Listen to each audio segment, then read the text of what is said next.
आज हम लोग बात करेंगे कि जो बाइफरकेटेड सिलेबस आया है क्लास 12th का अपनी मैथ्स का, उसमें बहुत सारे बच्चे कंफ्यूज हो रहे हैं। किस बात के लिए कंफ्यूज हो रहे हैं?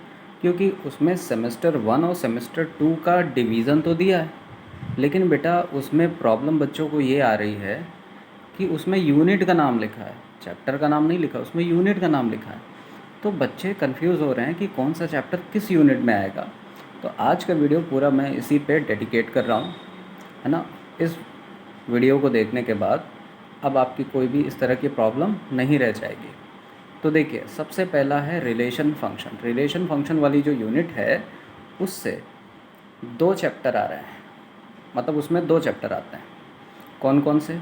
एक तो खुद रिलेशन फंक्शन आता है, दूसरा इनवर्स ट्रिग्नोमेट्रिक फंक्शन भी इसी चैप्टर इसी यूनिट के अंदर आता है। दूसरी यूनिट इन्होंने बोली है अलजेब्रा। अलजेब्रा के अंदर दो चैप्टर आते हैं आपके, मैट्रिसेस और डिटर्मिनेंट। तीसरी यूनिट इन्होंने क्या बोली है? कैलकुलस। तो सेमेस्टर 1 में कैलकुलस से इन्होंने क्या क्या रखा है देखिए। सेमेस्टर 1 से इन्होंने कैलकुलस में रखा है आपका कंटिन्यूटी, डिफरेंशिएबिलिटी, डिफरेंशिएशन और क्या रखा है? और आपका रखा है इनडिटर्मिनेट फॉर्म। ये वही चैप्टर है जिसमें आप एल हॉस्पिटल रूल लगा करके क्वेश्चंस को सॉल्व करते हैं, लिमिट वाले क्वेश्चंस को। उसके बाद एप्लीकेशन ऑफ डेरिवेटिव, ये वही चैप्टर है जिसमें मिनिमा मैक्सिमा वाला एक टॉपिक है, जो बहुत बड़े बड़े सवाल होते हैं जिस चैप्टर के, कम से कम 1.5 पेज के, है ना।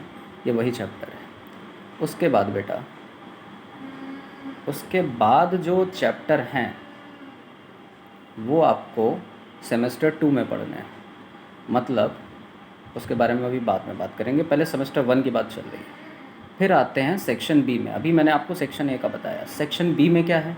सेक्शन बी में इन्होंने वेक्टर्स वाला पूरा चैप्टर रखा है। और बेटा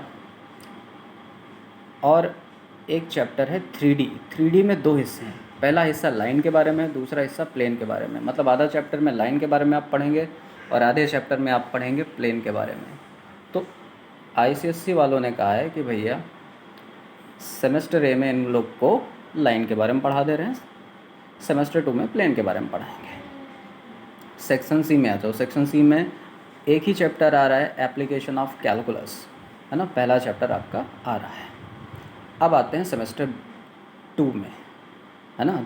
सेमेस्टर 1 भी 40 मार्क्स का है, सेमेस्टर 2 भी 40 मार्क्स का है। सेमेस्टर 2 से आपका जो है कैलकुलस से आएगा इंटीग्रल्स और डिफरेंशियल इक्वेशन, और क्या आएगा?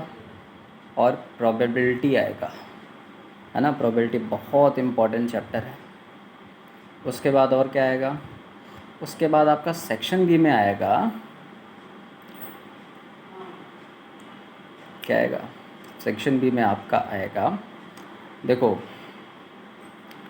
3D का वो वाला पार्ट जिसको हम लोग प्लेन कहते हैं। भाई लाइन तो सेमेस्टर 1 में आ चुका था, तो प्लेन आएगा। उसके बाद और क्या आएगा? और आएगा एप्लीकेशन ऑफ इंटीग्रल्स। देखिए, एक एक चीज़ याद है, पूरा का पूरा सिलेबस याद है, बिना देखे बोल रहा हूँ। और उसके बाद सेक्शन सी में आते हैं। सेक्शन सी से बचे हुए दो चैप्टर, एक लीनियर रिग्रेशन और लीनियर प्रोग्रामिंग, ये दोनों आएंगे तुम्हारे, ठीक है। तो अभी से माइंड मेकअप करके बढ़िया तैयारी करो।